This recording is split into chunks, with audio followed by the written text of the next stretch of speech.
മലയാളികളടക്കമുള്ള Indian വംശജർക്ക് നേരെ തദ്ദേശീയരിൽ നിന്ന് ആക്രമണങ്ങൾ വർദ്ധിച്ചുവരുന്ന പശ്ചാത്തലത്തിൽ ഇന്ത്യക്കാർക്ക് പിന്തുണ നൽകണമെന്ന് അഭ്യർത്ഥിച്ച് ഡബ്ലിൻ ആർച്ച് ബിഷപ്പ് ഡെർമോട്ട് ഫാർലൻഡ് ഇടയലേഖനം. അയർലൻഡിലെ വിശ്വാസി സമൂഹത്തിന് ഇന്ത്യക്കാരെ സംരക്ഷിക്കാനുള്ള ബാധ്യതയുണ്ടെന്നും അവർക്ക് എല്ലാവിധ സഹായ സഹകരണങ്ങളും നൽകണമെന്നും കഴിഞ്ഞ 2 ഞായറാഴ്ചകളിൽ അതിരൂപതയുടെ കീഴിലുള്ള പള്ളികളിൽ വായിച്ച ഇടയലേഖനത്തിൽ വിശ്വാസികളോട് ആവശ്യപ്പെട്ടു. ഡബ്ലിനിലെ ഇന്ത്യൻ സമൂഹത്തിലെ അംഗങ്ങൾക്ക് നേരെ അടുത്തിടെ നടന്ന ഞെട്ടിക്കുന്ന ആക്രമണങ്ങൾ ഇന്ത്യൻ സമൂഹത്തിൽ ഭയവും ആശങ്കയും സൃഷ്ടിച്ചിട്ടുണ്ടെന്ന് ഇടയലേഖനം ചൂണ്ടിക്കാട്ടുന്നു. വംശീയാധിക്ഷേപം ആ സമൂഹത്തിലെ അംഗങ്ങളിൽ മാത്രം ഒതുങ്ങി നിൽക്കുന്നില്ല, മറിച്ച് ചർമ്മത്തിന്റെ നിറം കാരണം മാത്രം ഒറ്റപ്പെട്ട നിരവധി പേരുടെ ജീവിതാനുഭവത്തിന്റെ ഭാഗമാണ്.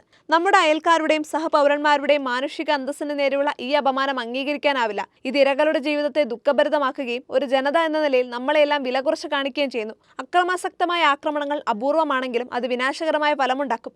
ഇന്ത്യൻ സമൂഹത്തിൽ നിന്നും മറ്റു ന്യൂനപക്ഷ സമൂഹങ്ങളിൽ നിന്നുമുള്ള നിരവധി പേർ രാജ്യത്തിന് നൽകുന്ന വലിയ സംഭാവനകൾ കണക്കിലെടുക്കുമ്പോൾ ഇത്തരം പെരുമാറ്റം കൂടുതൽ അപലപനീയമാണ്. ആരോഗ്യ സംരക്ഷണ സംവിധാനത്തിലെ ഇന്ത്യൻ പ്രൊഫഷണലുകളുടെ സുപ്രധാന സാന്നിധ്യവും ലേഖനത്തിൽ ഓർമ്മിപ്പിക്കുന്നുണ്ട്.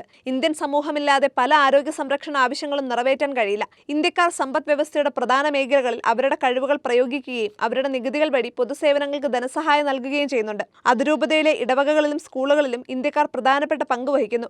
ഡബ്ലിനിലെ സഭയുടെ അജപാലന ജീവിതത്തിൽ ഇന്ത്യൻ പുരോഹിതർക്കും സന്യസ്തർക്കും സാധാരണ സന്നദ്ധ പ്രവർത്തകർക്കും ഏറെ പ്രാധാന്യമാണുള്ളത്.